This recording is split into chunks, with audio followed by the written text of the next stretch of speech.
Allez, c'est parti pour ce décryptage. On s'immerge directement au cœur de l'entrepôt d'Aluk-Ghana. C'est un environnement industriel qui est absolument fascinant. La manipulation de matériaux immenses fait que la sécurité devient la priorité absolue bien avant tout le reste. Ce n'est vraiment pas juste une question de consignes placardées sur un mur, c'est une véritable chorégraphie quotidienne où le moindre geste compte. Et le défi qui saute aux yeux dès qu'on met un pied sur le terrain, il est là.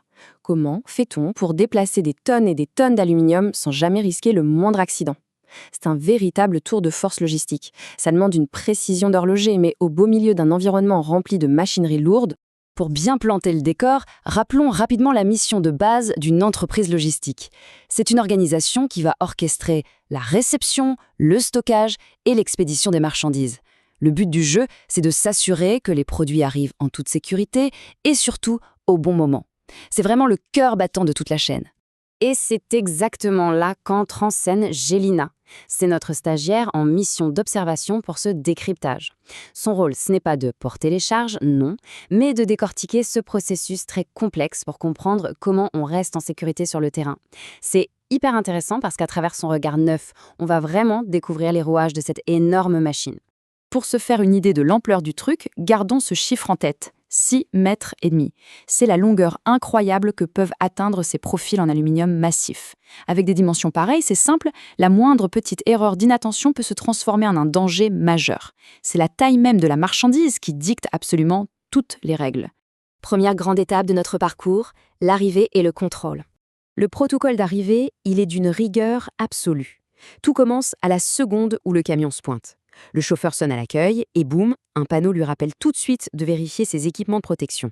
Ensuite, le camion doit être totalement figé. On coupe le moteur, on serre le frein. C'est une précaution indispensable pour empêcher que le véhicule ne bouge d'1 millimètre pendant qu'on ouvre et qu'on jette un premier coup d'œil à l'intérieur. L'étape d'après, c'est un travail de fourmi.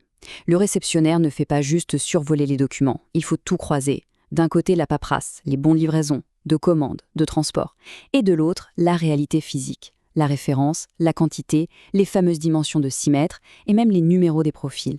C'est cette minutie qui garantit le zéro défaut. On passe à la phase 2 et attention, c'est sans doute la plus tendue, le danger des charges suspendues. Pour sortir ces barres immenses du camion, on fait appel au pont roulant. Il est équipé de ce qu'on appelle un palonnier.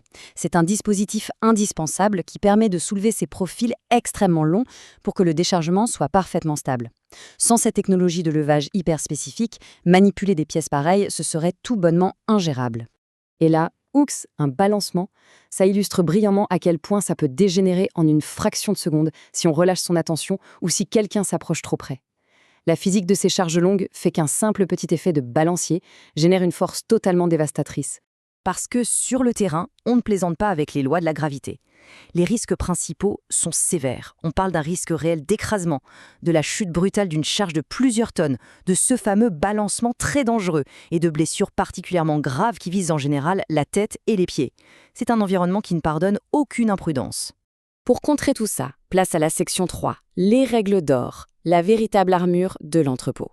S'il ne fallait retenir qu'une seule et unique règle, vitale, absolue, c'est celle-ci. Elle exige d'avoir les yeux partout, tout le temps.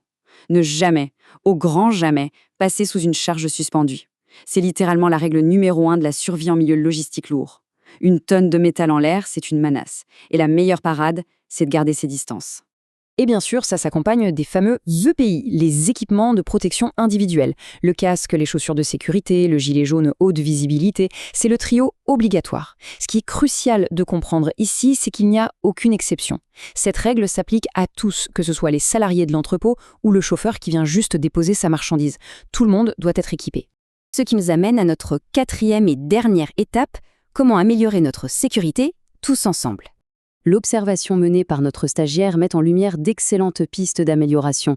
Par exemple, marquer physiquement une zone où il est strictement interdit de mettre un pied pendant le levage. Ensuite, booster la communication. C'est fondamental que le pontier, les salariés et le chauffeur se comprennent au quart de tour.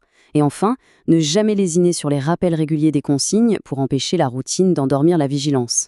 Pour boucler la boucle de ce processus ultra cadré, une fois que la procédure stricte de contrôle final et de comptage est totalement achevée, on ne laisse rien traîner.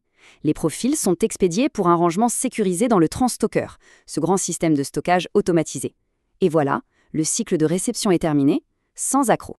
On arrive à la fin de cette plongée au cœur de l'entrepôt et ça laisse une réflexion assez profonde. Quand on réalise qu'un tout petit oubli, un moment de distraction, peut avoir des conséquences aussi immenses face à des tonnes d'aluminium, on est en droit de se poser la question. Une règle de sécurité, aussi stricte ou contraignante soit-elle sur le papier, est-elle jamais vraiment de trop? C'est une pensée à garder bien en tête pour tous ceux qui évoluent dans cet univers industriel. Soyons futés et restons en sécurité.